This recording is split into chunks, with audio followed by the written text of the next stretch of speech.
Hello everyone, welcome to another blog. আজকে যাচ্ছি ফ্রেন্ডের সাথে কিছু ঘরের জিনিস কিনতে।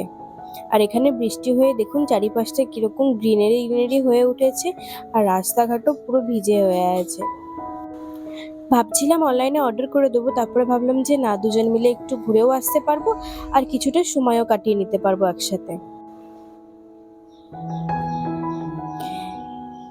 এই যে এরকম হাসি মজা করতে করতে যাচ্ছি, আর আমি খালি ওকে বলছি, ওরে ভিডিওটা বন্ধ কর, সামনে পুলিশ আছে, এক্ষুনি ধরবে তা না হলে। যেতে যেতে এদিকে বৃষ্টি চালু হয়ে গেছে, এই যে বৃষ্টি হচ্ছে, চারিপাশটা কিরকম অন্ধকার হয়ে আসছে পুরো। বেশ ভালোই লাগছে এরকম ভিজে ভিজে যেতে। আর এটা তো সেই চেনা পথটা, যখনই আমাদের এই কেনাকাটা করতে যেতে হয় এই সাইডে ওয়েস্টের দিকে, তখন এই ফ্লাইওভারটা ক্রস করেই যেতে হয় আমাদের। গল্প করতে করতে প্রায় চলেই এলাম। ভেতরে ঢোকার সময় আর ভিডিও করতে দেয়নি, এখানে অ্যাকচুয়ালি ভিডিও করা অ্যালাউ নেই, তাও লুকিয়ে ছড়িয়ে যা একটু করে নিতে পারি সেটা আপনাদের সাথে তাহলে শেয়ার করতে পারবো। আর এই যে আজকে আর অল্প কিছু না, যে ট্রলি নিয়ে উঠেছি, আর এই ভিড়ের মধ্যে ট্রলি নিয়ে যেতে এত অসুবিধা হয় না, তখন মনে হয় ওই যে এক একটা বেবিদের দেখে ট্রলির ভেতরে বসিয়ে রেখেছে, মনে হয় ওরা যেন কি সুখে আছে। প্রথমে ডিটারজেন্টের সেকশনে চলে এসেছি, আগে ওগুলো নেব। আজকে আমি ওকে বলেছি ভিডিও করব, আর তুই সব দেখে দেখে নে আমি যেগুলো বলছি।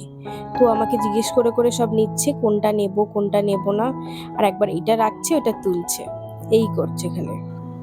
আমার এত ডিটারজেন্ট নেওয়া দেখে ও খালি জিজ্ঞেস করছে, তুই এত ডিটারজেন্ট কি করবি। আমার আবার একটু বেশি কাচাকুচি করার অভ্যাস আছে। মা তো মাঝে মধ্যে রাগেতে বলে, তুই পারলে মেশিনে ঢুকে যা। আমি সারাক্ষণ যা পাই সবকিছু খালি কাচতে দিতে থাকি। দুঃখের বিষয়, আর কোনো রকম ভিডিও করতে পারলাম না, কারণ একবার ওরা দেখতে পেয়ে গেছে আমি ভিডিও করছি, তাই বারবার আমাকে ওরা ফলো করছিল যে আমি আবার ভিডিও করছি কিনা। আর এদিকে বিলিং কাউন্টারেও আমাকে ভিডিও করতে দিচ্ছিল না, বলছিল যে ওদের সব রকম প্রাইস বা সব কিছু জানতে পেরে যাবে।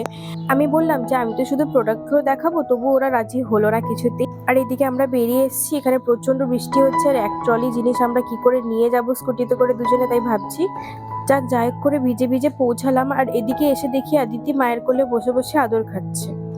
প্রথমে ঘরে ঢুকতে তো আমি অনেকটাই বকা খেয়ে গেলাম, কারণ আমি ভিজে ভিজে এসেছি বলে।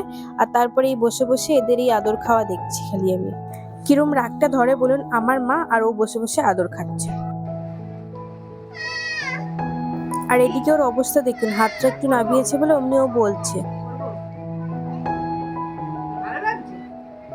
ও হেড ম্যাসাজের আরাম বুঝে গেছে।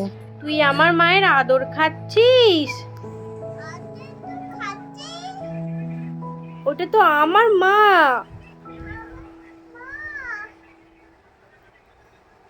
ওটা তো মানুর মা।